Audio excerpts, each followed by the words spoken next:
you have any questions, Tim, or should we just get going or what? I think we ought to just get going with episode 23, right? Episode 23 of Utah in the Weeds. We have a special guest. I'll introduce her actually, Vanessa Tall. It's Vanessa Tall, right?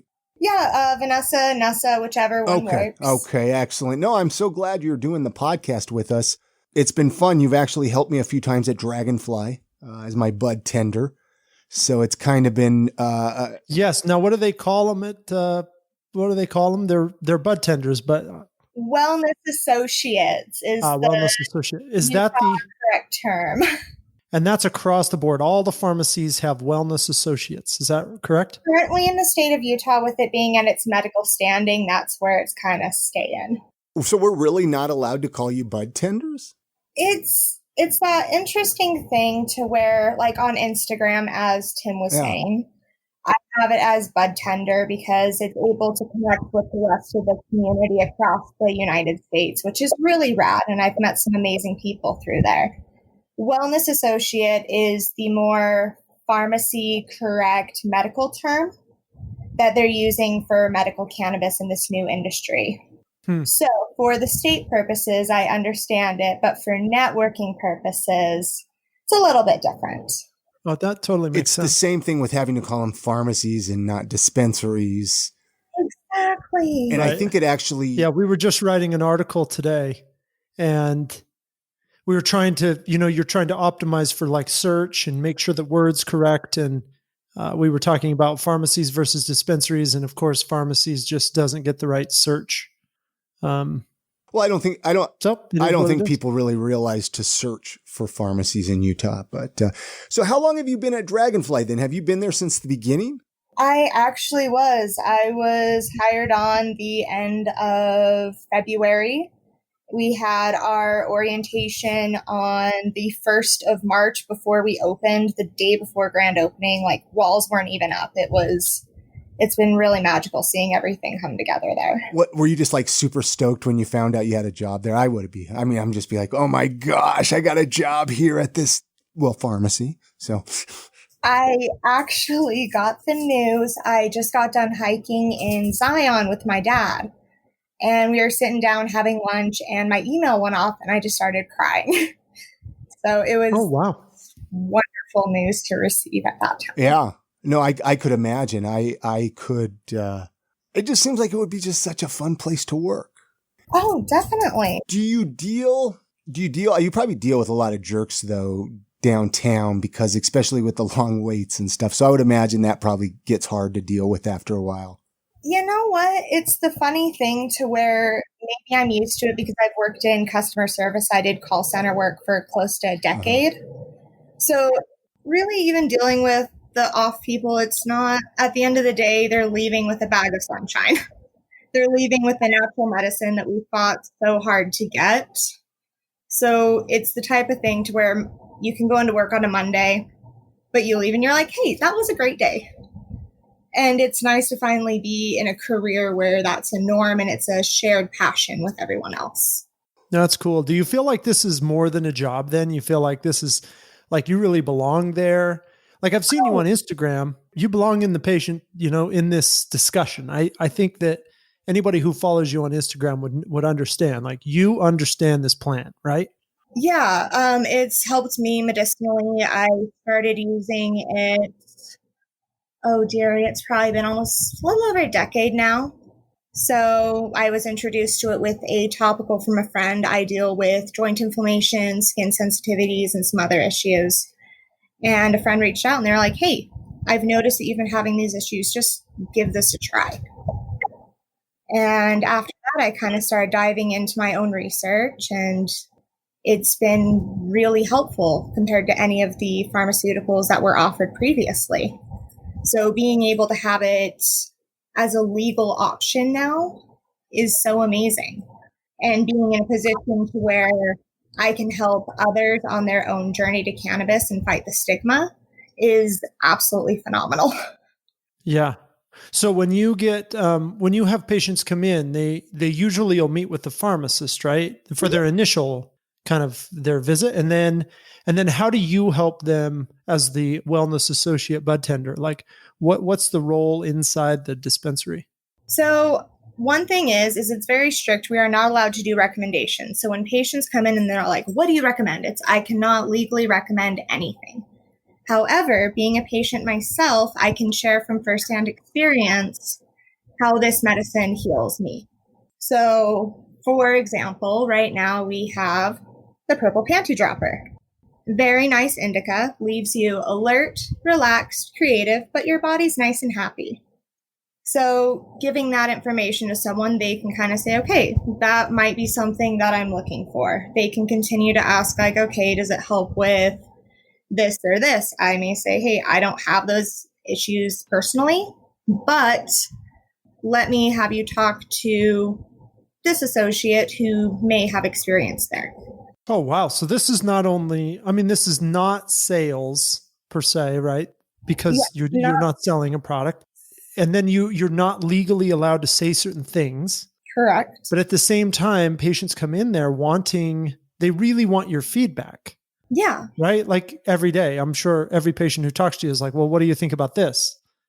And so are you not encouraged by your employer? I wouldn't imply that, but are you encouraged personally to try different products as a patient in order to give better feedback? Yeah, so there are products that I do try. I'm quite familiarized with the Dragonfly brand itself. So it's nice that those options are available. That's pretty cool. Have you been to the other dispensaries or pharmacies? I haven't yet. So I've kind of kept a little busy. I need to explore. I know the one up in Bountiful just opened. So did Provo. So those are kind of close by. Vanessa, what's the product selection like at Dragonfly? What are they getting a little better at the shortages? So there are struggles still, but there has been better consistency in the past month. So one of the things that we're really grateful is, we do have that ability to be a vertically integrated company to where we can grow our own product. So having that, we've been able to supply ourselves with, our tinctures, our flower, our vape carts, and so forth. And we've also been able to assist Bountiful as far as them some of our products. So they had some of our vape carts and flower for their opening. And I believe that Provo is going to have some of our products as well. So being able to supply not only ourselves, but assist the other patients, because we know the struggle firsthand of opening and having product be kind of bare. But that's kind of just how it's going to be until the industry starts growing more. Right. Nobody's growing enough or producing enough, I would say, right? Do you feel like they could have double the product and still... I feel that there were other cultivars that should have gotten online sooner, in my opinion, and been more prepared for this. We all knew that when the state said, there's only going to be 1,000 card holders, we all knew that was a joke. We knew how bad Utah wanted medical cannabis. So for these other places to kind of say, hey, we're going to wait. It's like, okay, but we want product now, because being a patient myself, it's that struggle to get product to where, explained to Chris earlier, we're like, we still go camping in Colorado or something because, hey, there we can still get our medicine until the end of the year. We're kind of good. Right. You're talking about how there's this law, the law kind of switches over in January where you're supposed to buy all of your product from a Utah medical pharmacy as of January 1st. That is the current standing, and it's going to be really interesting to see what happens there, because I know with at least where I work, we're preparing, but there's 7 other cultivar licenses out there that I don't know. Yeah. I know a lot of them are working hard, but you're right. I think that they're behind, as far as, I think the pandemic has hurt them too, as far as setup goes. There's a lot of hurdles. Huge hurdles. And then I know that there's been some additional state holdups with testing and just all sorts of things where we just kind of have to keep fighting and say, hey, this is what we want as patients. We're going to keep fighting no matter what the state throws against us. This is what we want. This is for the best. So I want to find out about the new payment system that you guys have at Dragonfly, because I think this sounds so rad. I haven't had the opportunity to use it yet, but tell us about it. So I actually just got to use it the other day. So it's called Hypur, Hypur. I'd be more than happy to send you an invitation link for next time you come in. Please do. Most definitely. So it's really neat because even working there and everything, it's that thing to where I get in for my morning shift. I forgot to run to the ATM and I'm like, damn it, I need to pick up some granimals before I leave. And then go to the ATM, get back to work. And it's nice to know we're like, okay, cool. I can just pay with my phone. Oh, so, wow. Essentially what it is it's an ACH transfer that's created between this application and us. So Hypur's used throughout other pharmacies and dispensaries in the country. So that's what it's designed to do. It's really cool. They sent us like all this Cannabis Pro little merchandise swag. If you came into the pharmacy, you may have gotten some of it. So with all of that, what it does is it'll show up in your bank as just a Hypur transaction, and then it does say Dragonfly Wellness next to it. So that's how it's currently appearing in my pending transactions. But aside from that, you get into the store, you log in, it sends you a secure access code so it knows, hey, not only are you here off of your GPS location, but we verified it's you from sending that second authentication to your phone. Then you pop up in our system as you make your purchase. At that point, we say, hey, would you like to pay with Hypur? Cool. You can give us either the full amount or do split payments. So that is up to you if you want to do cash and online. From there, you'll be able to put in that secure access code that you set up, like that little PIN code. And there's your transaction. Neat thing is it will be brought onto the website for online ordering in the future as well. So you can secure your product before you get to the store so it's taken out of inventory. Oh, wow. Yeah. Oh, this is going to be a big deal when they launch, like when they drop different strains of flower and people are going to want to get signed up. What about that? This is very convenient. What bank? Do you know what bank they're using? Is it Utah First Credit Union? I don't know. That's crazy. I heard, and I think JD Lauritsen, when we talked to him, they were talking about more banking legislation so that Utah pharmacies could use Utah credit unions. And I'm hopeful that that's going to be system wide. That it's a huge deal for online ordering and home delivery to be able to do this. You can't, home delivery, I guess you could, right? You could just wait till the guy shows up and pay. But nowadays with the pandemic and like even DoorDash just leaving the food on your doorstep, I guess you don't want to leave your medicine on the doorstep, but. Oh, definitely not. I know with the home delivery, there's going to be all the secure methods as well. Addresses are going to need to be updated. New hurdles to overcome as time moves forward. Sure. Are you doing a lot of sales out of the drive-thru? Not currently. And why is that? So with our drive-thru service, so we're doing a rough rollout on that. Got it. You're like beta testing. It's honestly, it's been overwhelming. We get into work every day and there's a line out the door. We're here to serve the patients of Utah. And when you have a line out the door and then a queue of 30 plus messages, it's like, all right. So. Oh, and that's every day, 7 days a week. Yeah. Most days we're closed Sundays. So we do get a break. Oh, but good. I think that the state kind of did that to Dragonfly in a degree with the whole letter thing. I guess Dragonfly kind of set themselves up being the first pharmacy, but it's kind of like it's a tough situation to be in because more people only have access to Dragonfly because they're using their letters. Mm-hmm. Yeah. I bet that just adds to the struggle for Dragonfly. I think they did a good thing in opening up early and, getting everybody involved in like pushing the industry to open and to deliver on the promise. But man, it's got to be tough now.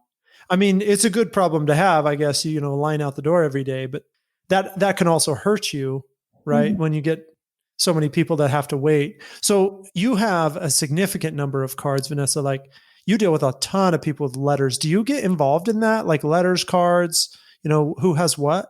Oh, involved in which type of cards, like reminding them to, hey, your card, like this is only good until the end of the year. Like whenever someone comes up, I'm able to see if they're a letter holder or a card holder. And it's kind of starting that thing because we are dealing with still in a pandemic mode to where Sure. doctor's appointments to renew this stuff might not be as simple as you'd like it to be. So with us now being coming to the end of August, Yep. that's close to the end of the year. So it's starting to plant that seed of, hey guys, you're on a letter. Do you have your card? Do you know what you need to do? Getting them to them and then explaining, hey, with that, you're able to visit other pharmacies because we have people that will come up from St. George and everything else. And it's crazy. It's like, as much as I love seeing you, like there needs to be access closer to you. Yeah. And let Yeah. places start opening that are more convenient. Being a patient myself, like even before medical cannabis was a thing, it's always you want to find the pharmacy closest to your home because even though they might be super nice at that other one, you don't feel great and you want your medicine now. Yeah. Having access to more than one place. And I understand there's really thousands of letters at Dragonfly that aren't associated with cards. Just so you know, like next week, we'll probably come talk to you because we have a program to help people convert their letters to cards. Good. Really trying to do that for free. So kind of as a side note, housekeeping, we've heard there's been some QMPs that have been issuing letters earlier in the summer and in the spring, and then calling their patients and saying, hey, here you owe me $165 to convert that letter to a card, and charging them again to convert their letter to a card. And it's pretty unethical. So we're working with the Utah Cannabis Association at utahmarijuana.org and going to do a program where people can try to convert their letters. We're going to try to help them for free so that the patients don't have to pay. That's really awesome. Yeah, good job, Tim. Yeah. I love it. There's a little plug for us, but when you're talking to people, because I bet you're going to run into that more and more, right? You're going to see, and then you're going to get to the end of the year and we don't want it to be a mad rush. See, and that's where I get put in a really tricky position at work because with where medical cannabis is in Utah being a pharmacy, going back to the pharmacy versus dispensary thing, if you went to your pharmacy to pick up a prescription, would the technician say, hey, you need to go to this doctor? So as far as like recommending things, the most that I can do at my job is say, hey, you can go to medicalcannabis.utah.gov, or you need to talk to your doctor that gave you your letter and tell them, hey, you need to go online through the EVS system and start this process. So when it comes to recommending services, that's where we're kind of in that tricky spot with us being in that pharmacy state currently. Right. Yeah, that's so crazy because you'll know a lot of answers for patients. And boy, how do you navigate that? Do you release? Do you do you kind of vent on your, how do you get away from it all? There's been certain, like I have my Instagram and my Facebook account where I can share, comment, and do stuff there without any issues thus far. Share your what's your Instagram username, your handle? So I am the Loch Ness Toker. Nice. I want to make sure we talk about this. Is what's Dragonfly's plan on delivery? Because I've heard they're planning on rolling out some delivery themselves here pretty soon. Yes, so that is something in the works. And if you don't know anything, that's fine. Or if you can't, that's not all I know. Okay, well, or if you can't talk about anything, coming down the line, they're starting to piece things together.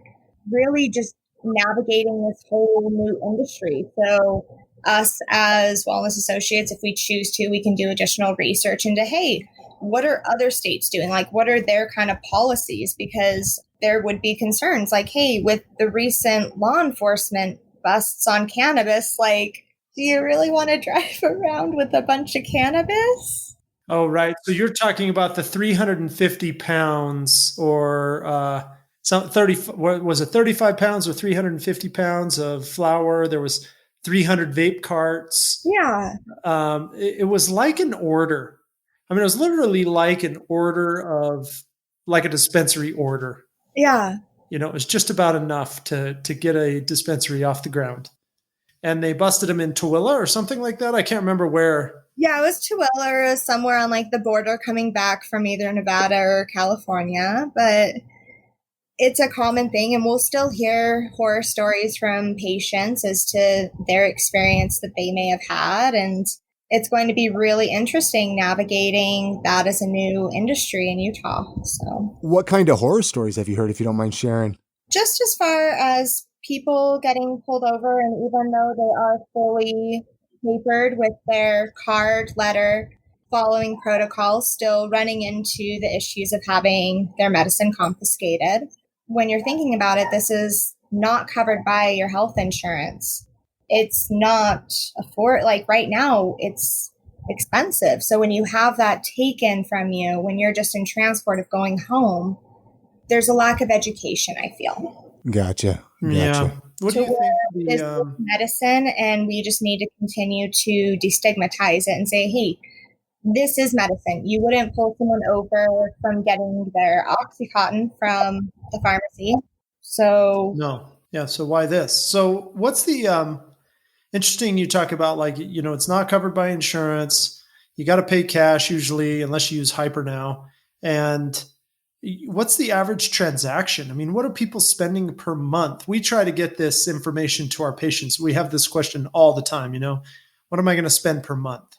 Yeah. What do you tell people, or what do you see? It does vary by person. So you'll run into patients that will, a half-gram vape cart may last a couple weeks. And when I hear that, I'm just like, oh, wow. Like I go through mine in like a week or so, like sometimes less. It really depends on the person, but you're honestly, realistically looking at least a couple $100 a month. Easy. Yeah. Easy. I mean, for me, before I was going through holistic doctors and all of the prescriptions through insurance, which it's still a little bit pricier, but it's been beneficial long term. So it's been worth it. I'm glad. Okay. So a couple of $100 a month. Yeah. We used to, we were telling people between 100 and 200 a month, but I really feel like that's probably a low estimate, really. And if you want variety, that's where it can be tricky, is especially if you're a new user. Like for me, myself, I've been experimenting with this for close to a decade. So I kind of know what I need. So I don't need to experiment and spend like, oh, I didn't need that. It's kind of that trial and error, because you're not being prescribed the exact dosing because of the doctors. So. Right. What do you see with dosing and delivery? Do you find that some providers are better than others? Do you feel like your pharmacists do a really good job? Yes. So it's our pharmacists definitely stay up to date and in the know. We're always sharing little like news stories or best practices, or just like, hey, I just read this new research article. So it's really cool seeing everyone engaged and being in a work environment where the things that you used to hide in a corner to like have to read like your High Times article is now like, hey, let's share this in the office group because this is something new that we all need to know.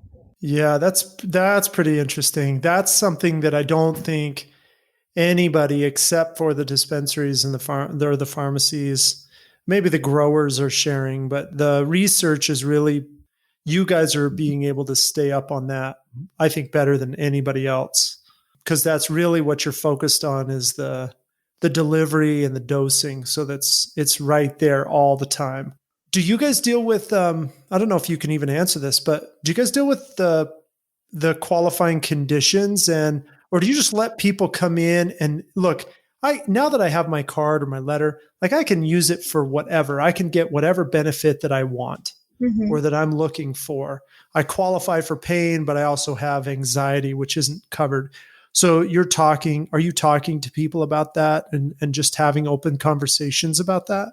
We are. I mean, it's a thing to where cannabis has so many benefits to where I think it should be available for everyone, and all use is medicinal, whether it's for a severe life-changing condition or whether it's for your depression, anxiety, I can't sleep at night.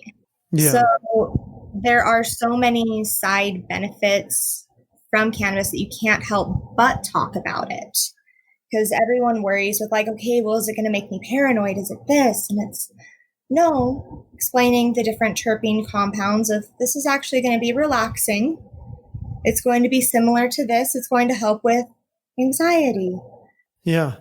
Or give you a little mood uplifter if you're having like an off day. You know, it's interesting you brought this up, Tim, because I was actually just talking about this with Chrissy. Because wouldn't you say that cannabis, though, is the only prescription or I guess recommendation? Because, well, regular prescriptions, you don't talk about the other things you take it for. You're not like, oh, I popped this pain pill for these other reasons, right? Like, I mean, you kind of could talk about it for the reason you take it. Is that correct or no? Yeah, it's absolutely. Western medicine is what we call allopathic, which means one symptom, one solution, right? So you have pain, we give you pain medicine. You have anxiety, we give you anxiety medicine. And you are absolutely correct that there's certainly not another drug on the market or available that I know of that has essentially an entire pharmacy inside it. You might be primarily using it for one thing, but you're secondarily using it for 5 things. It's right, Vanessa? I mean, like you've got different strains for different things, different terpene compounds, cannabinoids, all of the above. Your body has its own endocannabinoid system. It is designed to take this in as medicine. It is whole plant medicine.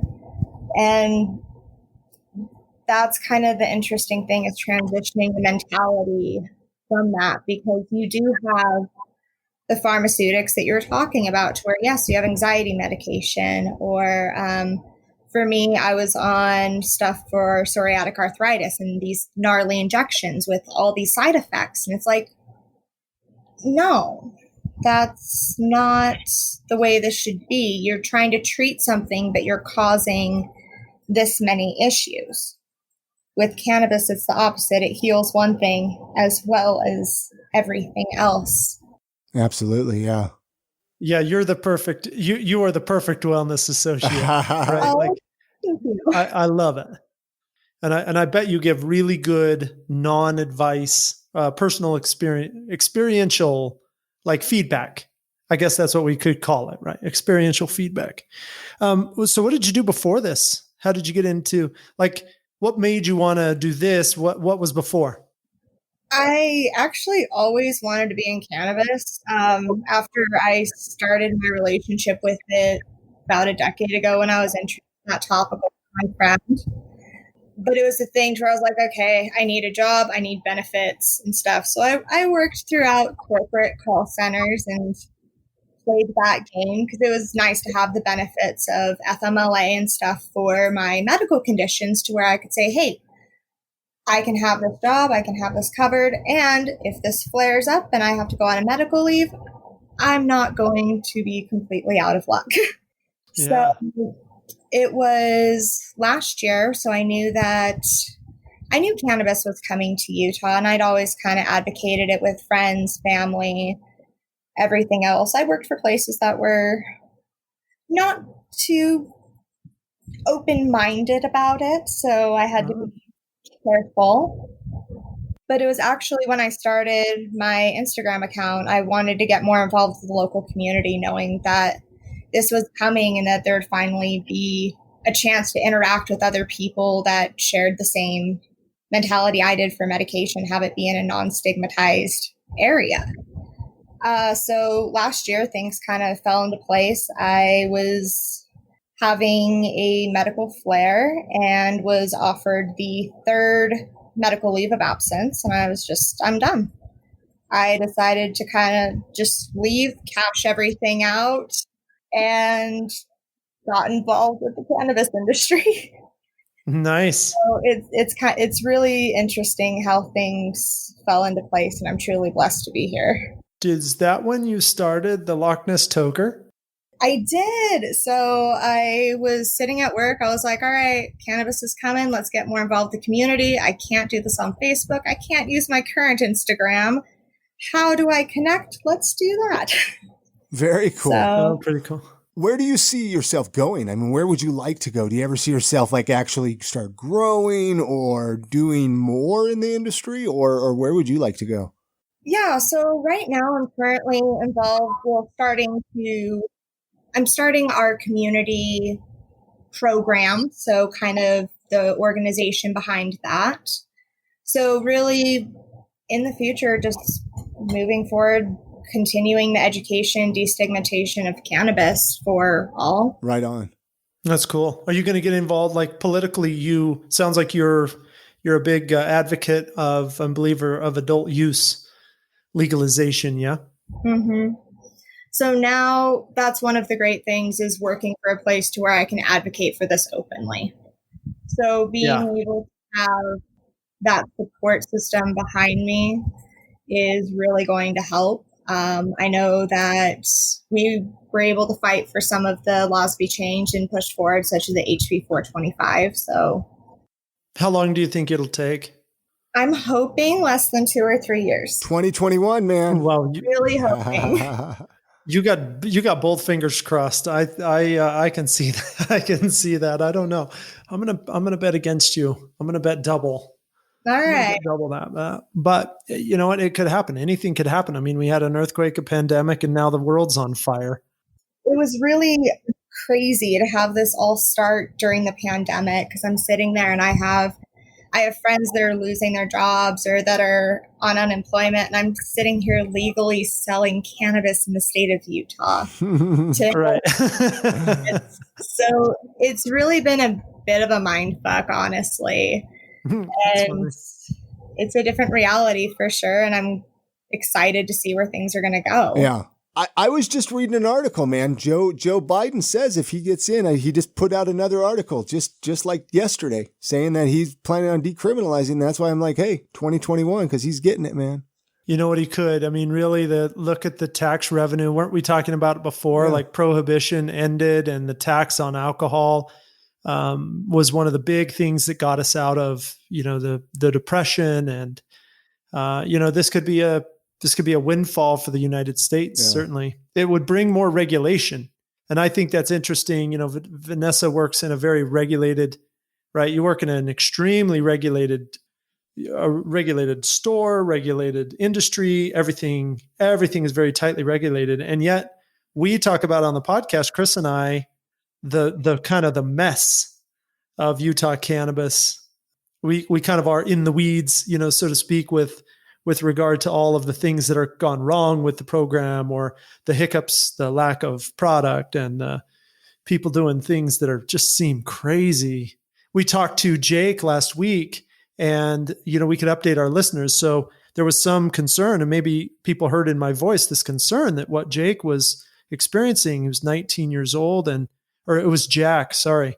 And what Jack was experiencing, he's 19 years old. He got a letter of recommendation and was able to buy product at the dispensary. I had some concern that was against the law, and come to find out it is not, absolutely not against the law. With a letter, you can be underage, under 21, any age with a letter, you can buy product until the end of the year. Yes. Isn't that wild? And you don't have to go to the Compassionate Use Board. But to get your card, that's to get your card to be that little thing. And I feel like, because we do see patients that fall under those categories, and I see some with cards and some without. And for the ones without, it's, hey, you do have to go through this extra step. Yeah, and it is a lot of work. And it's the thing to where also, if they are under the age of 21, they can only go to a pharmacy to purchase a vaporizer, to purchase a grinder, or anywhere else because of the legality of it. So Man, that is interesting. Yes, we sell vaporizers at my clinic. Yeah. And that's right. We can't sell them to anybody under 21. Huh. Mm-hmm. It's funny because, well, it's not funny, but it's interesting. So I worked at a head shop back in 2013, 2014. And that was when this whole idea was kind of floated with, oh, they're going to change tobacco and smoking to 21 only. And we were all concerned. And, 6 years later, here we are. Right. It's been an interesting ride watching everything kind of lay out with everything with tobacco and cannabis and everything. It's been interesting. So, well, let's get this episode wrapped up, Tim. Let's get this, let Vanessa get on with her evening and stuff. And I need to get some rest here anyway. And, yes. Yeah, absolutely. You need I don't know what you need. Maybe you should go see Vanessa and she could give you some tips on what's next on your menu, Chris. Take a good bath and a vape cart. Pick up a good bath bomb or something. Get those airways flowing and opened up. Are you guys ever going to sell like bath bombs at Dragonfly? Like, can't you get some THC bath bombs? We'll see where the market kind of leads. Right now, I've tried both the THC bath bombs and CBD bath bombs. And with the price difference, I say go with the CBD bath bombs for my personal use. I've kind of gone that route. So there's some local shops I'll pick those up at. Very cool. Huh. Very cool. Yeah, very cool. I haven't tried many of those type of things out. CBD bath bombs. I should try it out. Yeah. Do you do topicals at all? No, I haven't tried topicals at all. I need to. It'd probably be good for some of my muscle aches and some of my stuff as hurt bones as you get older, right? So right. No, you're so old. Hey, I'm old. Well, Vanessa, how do we get a hold of you? Like, how do people connect with you? So you can find me at the pharmacy. I'm there most days. I'm also online on Instagram as the Loch Ness Toker. So there's that. And when you say pharmacy, Dragonfly downtown on what's the address there? Like 700 South May or 700 South State Street. 7-Eleven. 7 South State Street on the east side. Yeah, big white building. Okay, well, thanks, Vanessa. You can always look me up on utahmarijuana.org, and that's the best place to get a hold of us. utahmarijuana.org/letter is our new program, converting letter to cards. And we'll have more information, hopefully at the dispensaries for people with letters that we want to convert to cards. No cost to the patient. If you know anybody or hear of anybody, let them know. We're going to help. Very cool.